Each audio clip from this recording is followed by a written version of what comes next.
মাত্র 10টা টাকার জন্য আব্বার সাথে মনোমালিন্য হয়েছে, এবং সেটা ছিল আমার আব্বার জীবনের শেষ দিন, আমার বাবা টাকারও শেষ দিন।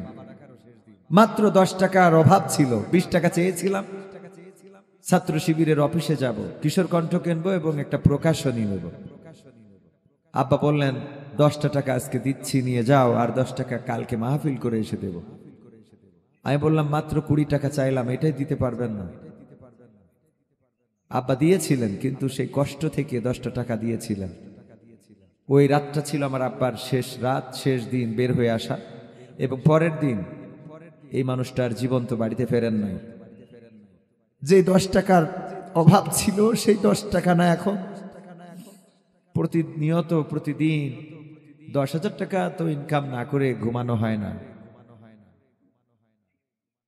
কিন্তু বাবাকে আর বলা হলো না যে বাবা আমার 10 টাকার অভাব আর নেই।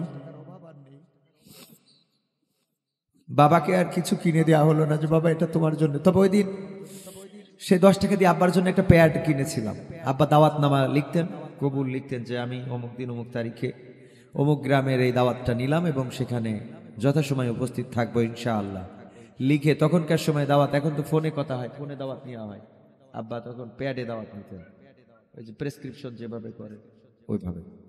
তো আব্বার জন্য একটা প্যাড কিনেছিলাম, এবং সারা পথ বাইসাইকেল চালিয়ে যখন চিকুর কাছে থেকে বাড়িতে আসছিলাম বারবার মনে করছিলাম যে আব্বাকে বলবো কালকে তো 10 টাকা দিতে চাচ্ছিলেন না, এই যে আপনার জন্যই আমি একটা প্যাড কিনে নিয়ে আসছি। সেই প্যাডটা আর আব্বাকে দেওয়া হয় না। খবর আসলো যে আব্বা অ্যাক্সিডেন্ট করেছে, মা উঠানে গড়াগড়ি খাচ্ছে, মার কাছে বলেই ফেলেছে যে আব্বা আর বেঁচে নাই। আমি মোটরসাইকেলে চেপে বসলাম, যশোর সদরে লাশের মধ্যে আব্বার খুঁজছিল। আমি বললাম যে লাশের শাড়িতে কেন খোঁজেন, আহত মানুষের মধ্যে খোঁজেন, আহত মানুষদের কাতারে দেখেন পান কিনা। সাথে থাকা দায়িত্বশীল যারা, তারা আমাকে নিয়ে ছুটে চললো 12 বাজার। 12 বাজারে এসে আব্বার রক্তের দাগ দেখতে পেলাম পিচ ঢালা কালো পথে। তারপরে সেখান থেকে ক্যাম্প থেকে আব্বার গাড়িটা দেখলাম ভাঙাচুরা অবস্থায় পড়ে আছে। বলল যে লাশটা কালীগঞ্জে আছে। কালীগঞ্জে যেয়ে দেখলাম শীতের সকাল 5 জানুয়ারি 2002, চাদর দিয়ে, গায়ে দেয়া চাদরটা দিয়ে লাশটা বাঁধা, কান দিয়ে টপ টপ করে রক্ত ঝরছে, মাছি উড়ে বেড়ায়, বাসরার উপরে শোয়ানো। যে মানুষটা আগের রাতে কোনো স্টেজে ওয়াজ করেছে সেই মানুষটা পরের দিন একটা থানার সামনে অবহেলায় অযতনে বাসরায় পড়ে আছে।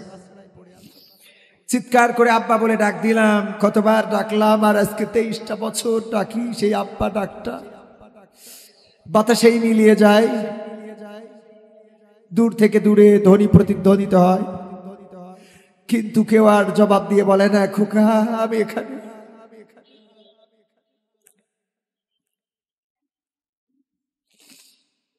যাদের বাবা নাই তারা বোঝেন বাবা হারানোর যন্ত্রণা। আমার রাশেদ কবির ভাইও বাবা হারিয়েছেন 2010 ফেব্রুয়ারি 5 তারিখ সম্ভবত।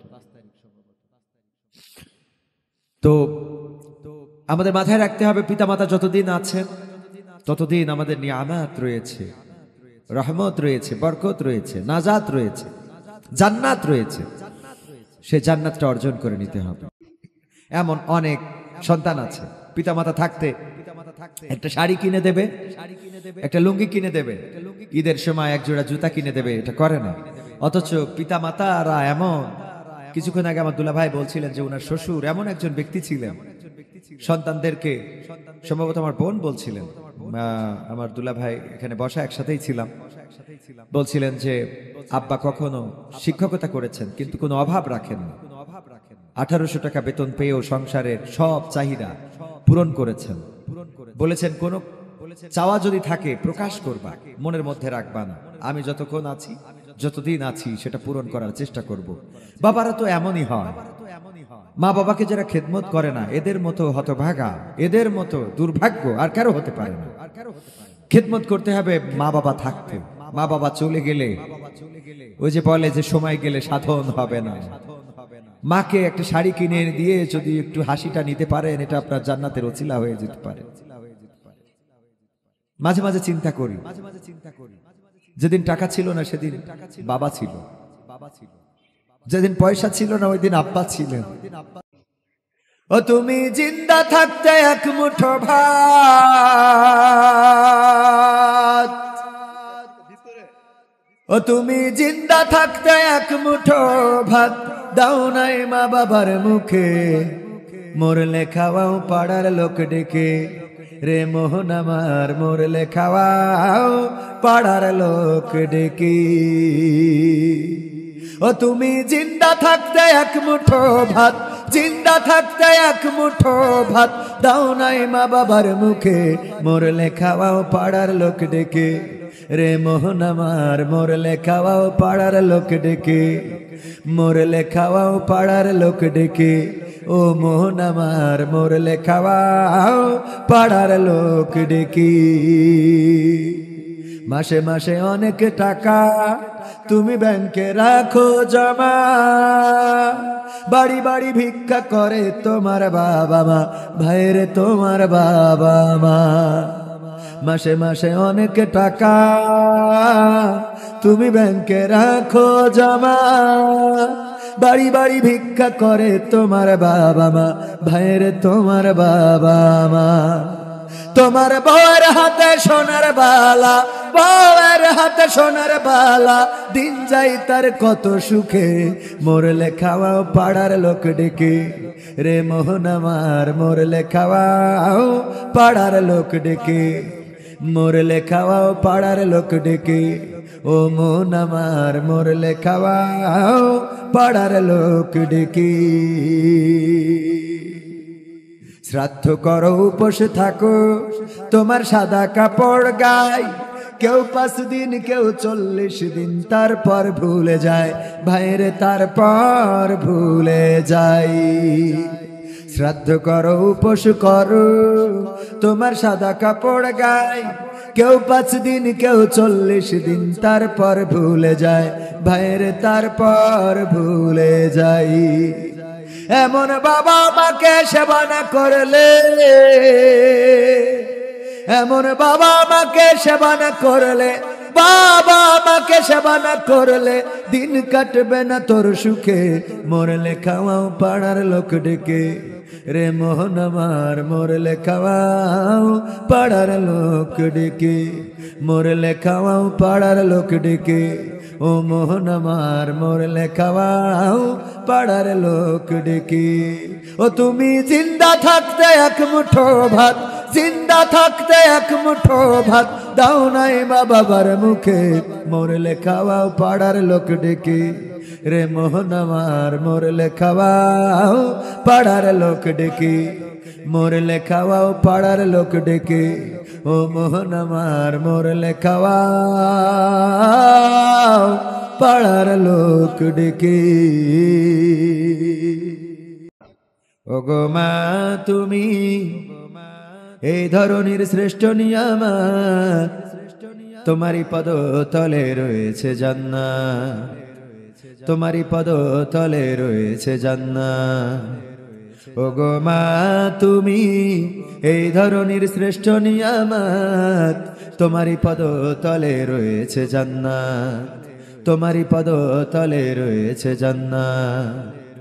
এই পৃথিবী থাকতো ওগো ফুল পাখিহীন, এই পৃথিবী থাকতো ওগো মায়া মহীন, এই পৃথিবী থাকতো ওগো ফুল পাখিহীন, এই পৃথিবী থাকতো ওগো মায়া মহীন, যদি না পেতাম তোমার, যদি না পেতাম মায়ের মায়ারি হাত, যদি না পেতাম মায়ের মায়ারি হাত।